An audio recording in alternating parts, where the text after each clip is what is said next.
Good morning, guys.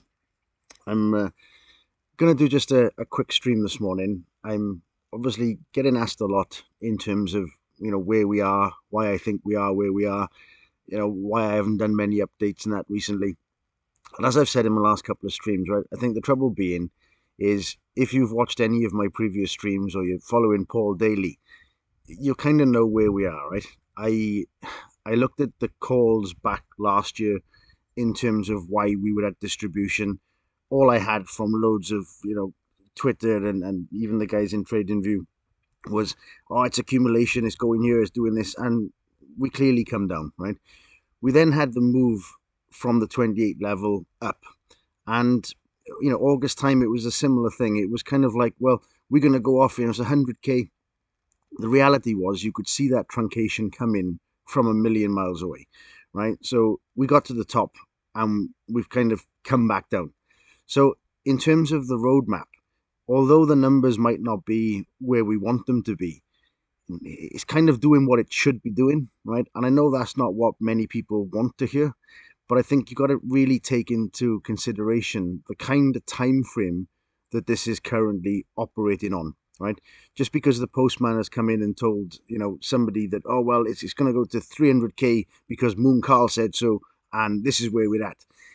The trouble being is that things have to come back down, especially after a decent kind of rally. So you need to understand where we are in terms of the COT data, and that'll give you a little glimpse in terms of composite man, the bigger picture as a whole. And I think although I use Elliott, I guess, as the bias, I'm not using Elliott for every little swing, every little move. And therefore, in terms of the bias right now, we have a couple of key factors. We have the COT data showing that there's still a lot of shorts, available in terms of pushing out there. And I guess, going back a couple of months, when people said to me, oh, I'm looking at COT data and the big boys are getting wrecked, the price is going up, and these guys are adding to their shorts. This is composite man selling to retail, and this is exactly the game. Okay, so understanding where we are, kind of big picture, will just make it clearer to realize there's less rush in terms of jumping into something like this, right? Now, I know I've said in the previous stream that we're either in an accumulation phase of the A to B move, right, which is possibly most likely at this part of time. However, we could also be in the C moving up. But from a C moving up, you'd half expect the move up to actually give us more of an impulsive type feel. Because at this particular stage, you'd be expecting a 0 to 1, right? So let me just cover why I don't feel that this is kind of C bottoms in, and off we go. Now, in terms of, I suppose, what people would regard as a bottom, a lot of people are trying to catch a bottom number, right? So whether that's, 17K, 12K, they're looking for the absolute bottom. As a professional trader, that's not something that you tend to do, right? It's trying to catch a falling knife. What you're looking for is confirmation on a trade, right? And I'd rather take confirmation and miss, a couple of thousand in terms of something like Bitcoin than to try to catch the absolute bottom and lose your shirt doing so, right? There's no real need for that. There's plenty of movement in something like Bitcoin and other instruments as a whole. But again, for me, it all comes back to March 2020. Everything was kind of a great reset in terms of charts and instruments and tools as a whole. And therefore, where we are right now, within that kind of primary cycle away from that particular move, right? Now, it's kind of happened for whatever reason, but it's done what it's done. And charts are basically following the cycle from there, right? So think of it like a train leaving the train station, right? They all arrived at the same time, and therefore they're all likely to leave roughly the same time, right? Now, the trouble being is that when we got that kind of move, instead of having the opportunity with other instruments where, one is on a 4 to 5 in terms of Elliott, one is, 2 to 3, and you've got this varied kind of mixed bag of potential and opportunity, you're kind of seeing huge cycles leave that station at the same time, which means the options are kind of limited until you have enough divergence between the charts for it to actually give you opportunities in different sectors or on different instruments across the board. Okay, so in terms of where we are, I think for me, Bitcoin is following the cycle, right? There's nothing different that I've seen that's made me change my mind, change my opinion. And as I said before, I was very lucky to get into Bitcoin, early on.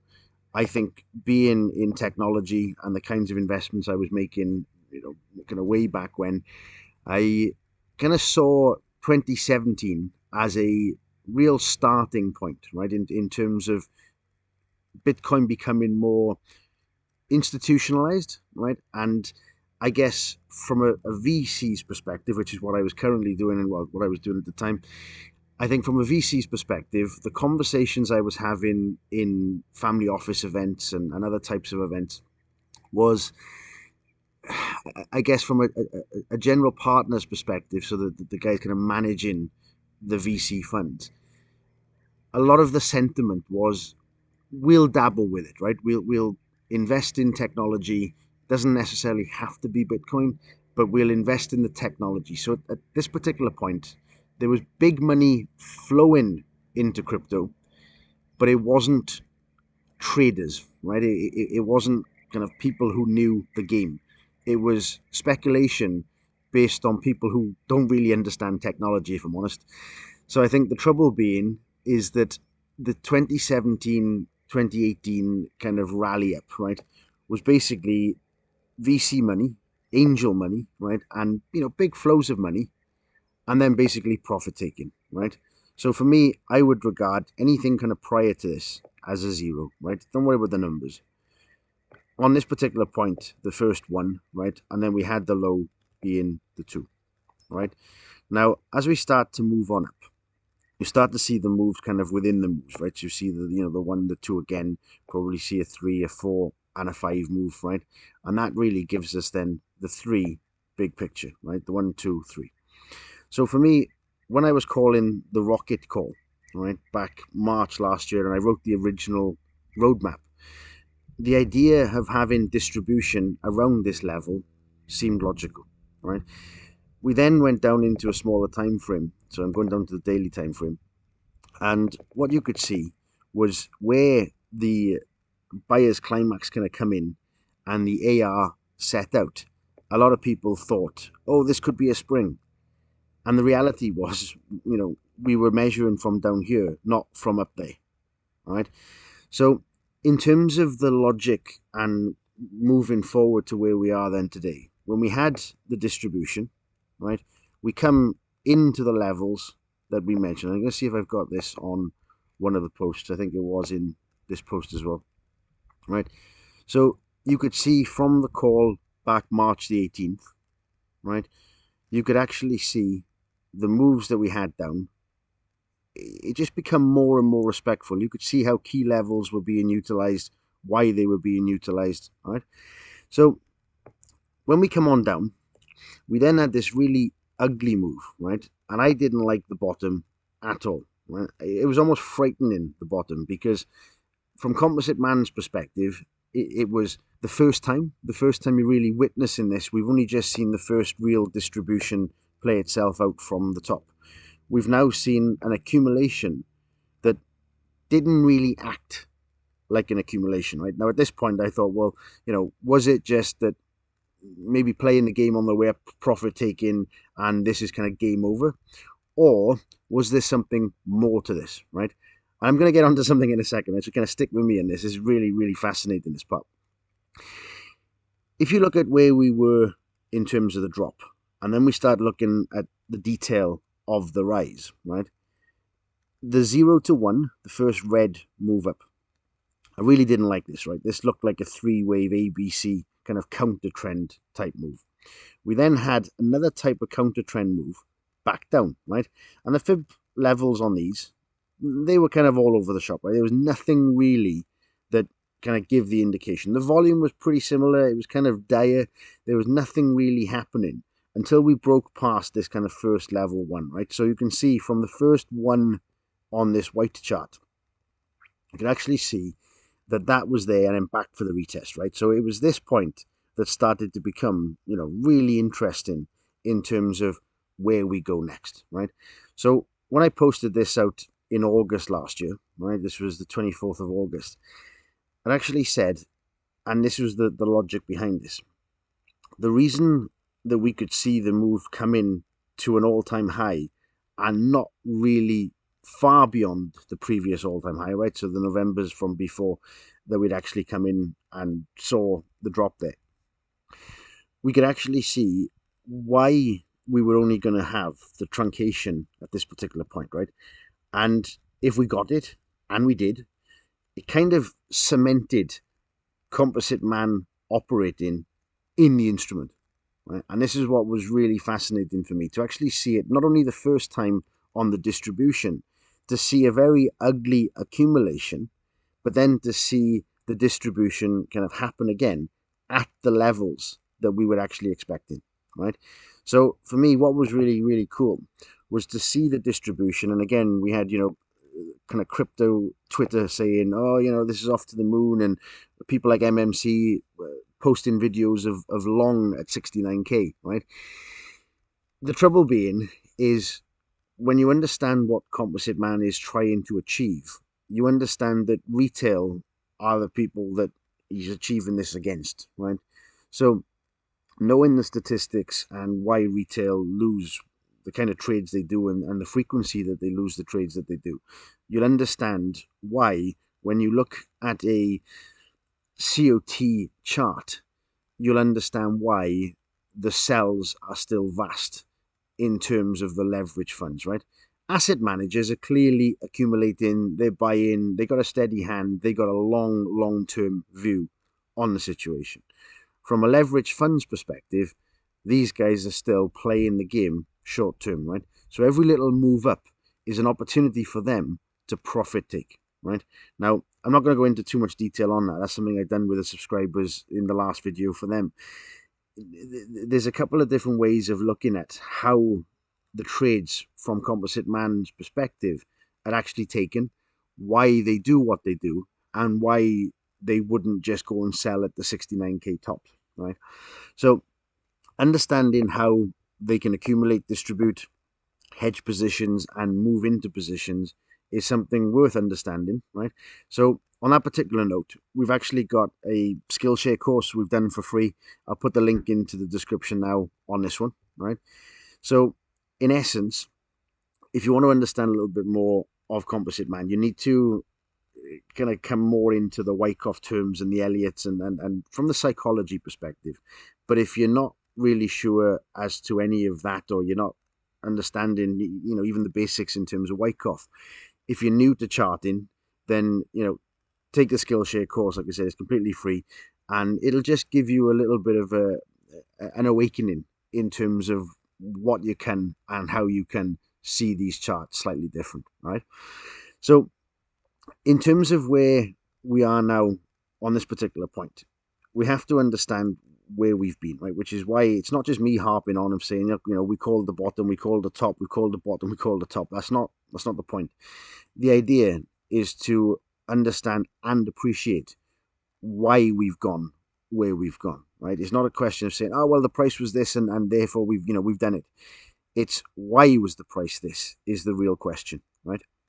So coming back into what we were seeing, like I said, last year, where the key level, some of these things were so cool to actually see Composite Man play that game, right? And to play it out, right? This was another one back in October.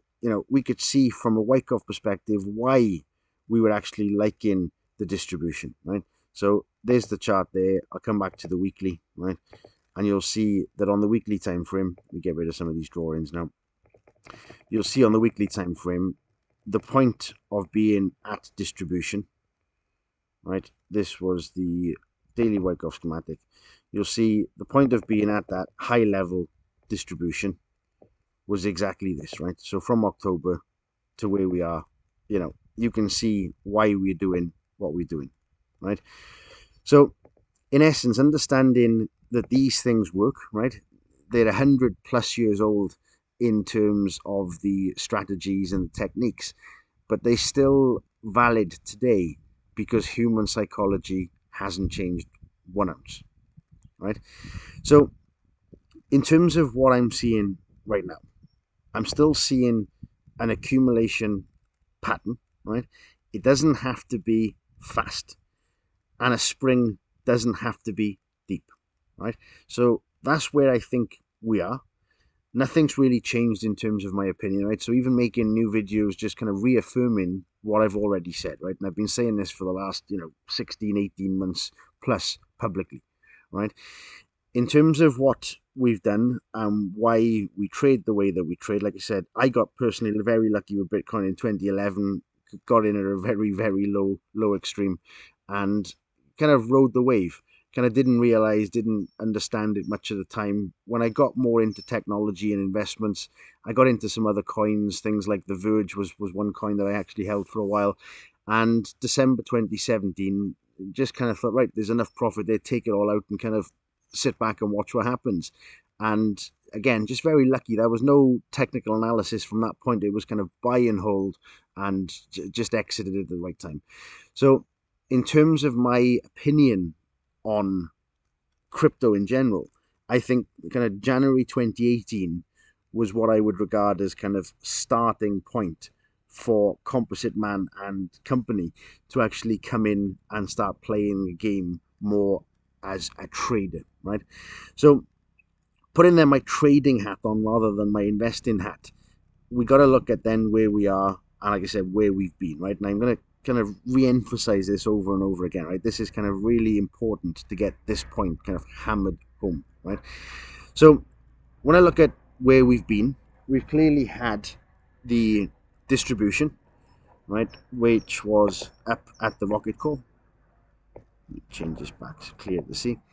We then had the accumulation, which was very ugly, and we then had the next distribution, right, giving us, for me, the 3, the 4, and the 5, right?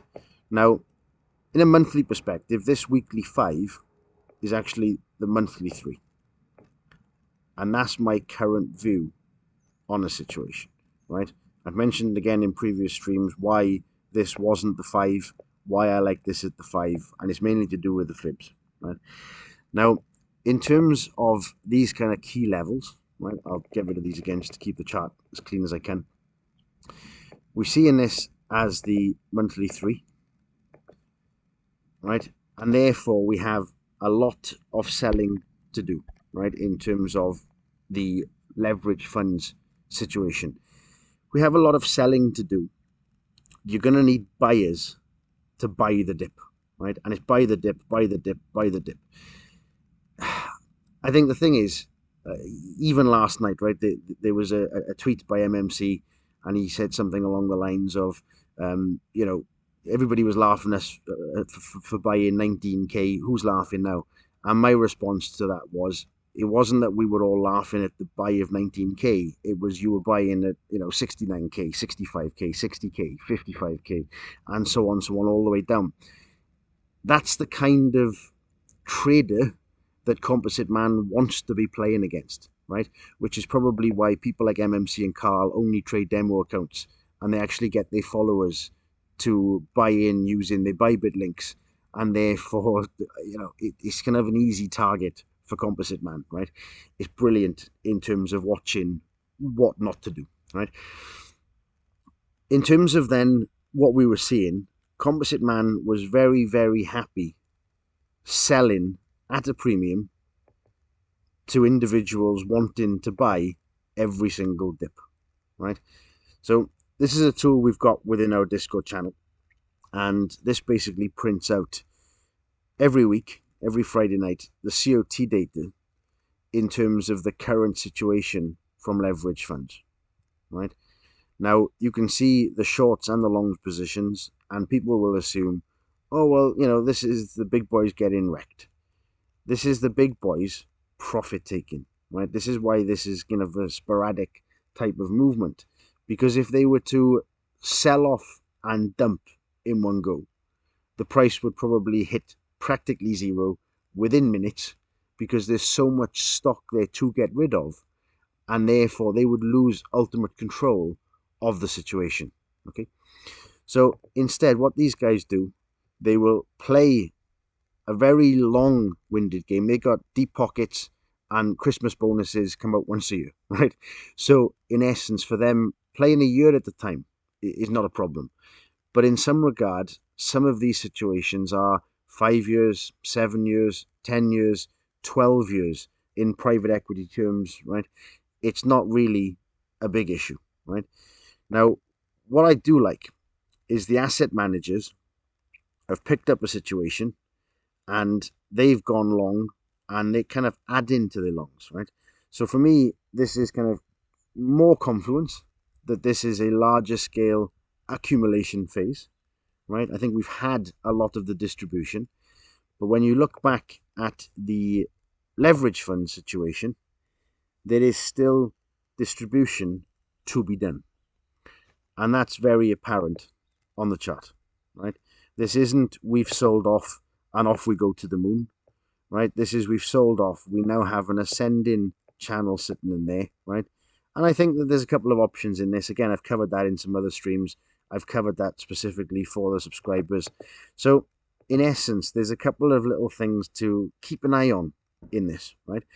Now, if I go into a little bit more detail on the COT side, what I'm going to do is I'm going to put on top the Excel chart that I have. So this is my own personal tool. This is something that I had done a while back. And in essence, it's kind of drilling down in a bit more depth in terms of the current COT situation. All right. So what I'll do is I'll put obviously Bitcoin in, as you can see there. This basically reads right to left, right? It was just the easiest way Excel could be formatted. So instead of left to right, you'd actually see in this right to left. So asset managers, you can see the kind of dip down and the kind of time frames. Nothing's really changed in terms of all the way back from March, kind of on where, the move, and at the end of the year was pretty much the same, right? So you can see a steady inflow from asset managers, right? You can also see some steady drop-offs at certain times, right? And these correspond with certain dips and peaks in the market. But I like how steady this chart is, right? This is a nice movement, right to left. It's a nice movement from asset managers. They're in there for the long run. I think Bitcoin is there in essence to stay, right? What now you'll see the difference with the leverage funds is that the chart's a bit more sporadic in both the longs and the shorts, right? You'll see an increase over from June, up, what's this, June to all the way through June, right? You see a little drop off kind of mid-July and then another peak, right? So for me, the accumulation is clearly happening, right? But also the fact that these red bars, right, the shorts, are so much greater than the current accumulation situation, you can expect this to be a very, very slow, drawn-out process for a longer period of time, right? So for me, when I get asked, what's changed, what's your opinion, what's the update, there kind of isn't one, right? I know this isn't what you want to hear, right? But there kind of isn't one. The reality is right now, we're doing what we're doing. We've mapped out the roadmap. We understand where we've been. We can see Composite Man playing at the key levels to perfection. And therefore, I feel we're still in this monthly 4 situation, right? Then you can drill back down and say, well, what if this was A, B, and C? Question I got for anyone asking that is, what's happening here, right? Because that doesn't look like a 1, a 2, a 3, a 4, and a 5 move on the way, right? Now we could say, this happened over here. Well, not quite, because this was the inverse, right? You had a descending channel breakthrough retest, right? This is more likely in terms of a drop, which means I feel we're at the very early stages of a much larger accumulation phase, right? So that's where I think we are at the moment. I don't think that's changed much in terms of the last 18 months, personally. I think we've done what we've done. it's impressive to see Composite Man, making the whole instrument more institutional. And I think that's where my bias is at, right? So I don't feel we need to get to 12. I don't feel we need to move to 50 anytime soon. I think you have to treat this as an accumulation move with some potential sell-offs given the current situation in the COT as a whole. Okay. Now, one other thing, I want to show, and this goes back again to September last year. It just kind of reaffirms for me that these levels, these kind of functions, are becoming more and more mature, right, over time. This is something that I shared with the private group in Discord. This is something that was just posted just to give an idea of why these key levels would be done. When we were talking, August, why the drop was kind of coming after a truncated 5, right? So you'll see from the levels, right? We come down, we stayed within the channel, we come up and tag near enough the top, right? We had then the fake out, and then down we went, right? So to see that, from even this post from the 2nd of September, right, into where we actually took the high, the 8th of November, it's not the fact that, oh, this is a great call and, wasn't I right? I like and appreciate more the fact that it's doing what it should be doing, right? And that's really important. That's really key in terms of where we go next, right? So I'm going to leave it like this. I know this one's been me more, again, rambling on in terms of where we are, but I think I just wanted to give that kind of summary and a bigger update because I haven't done one for a while and I don't intend on doing one for another long while until something really interesting has happened, right? Paul, Paul's happy to do daily streams. Paul will kind of go into some depth on this on a smaller time frames. For me, I'm just not interested, right? For taking a Bitcoin move on, I'm still interested in Bitcoin kind of longer term buy and hold. And it's not a question of, oh, buy in the low, buy in the bottom. It's buy in the confirmation. The buy in the confirmation for me is, what kind of keeps my lifestyle going. I think in terms of buy in the dip, that's a fool's game. And that's not what I want to be doing, day to day. I'd rather play golf. Right. So I hope you enjoyed this stream. Thanks for watching, and I'll see you in the next one.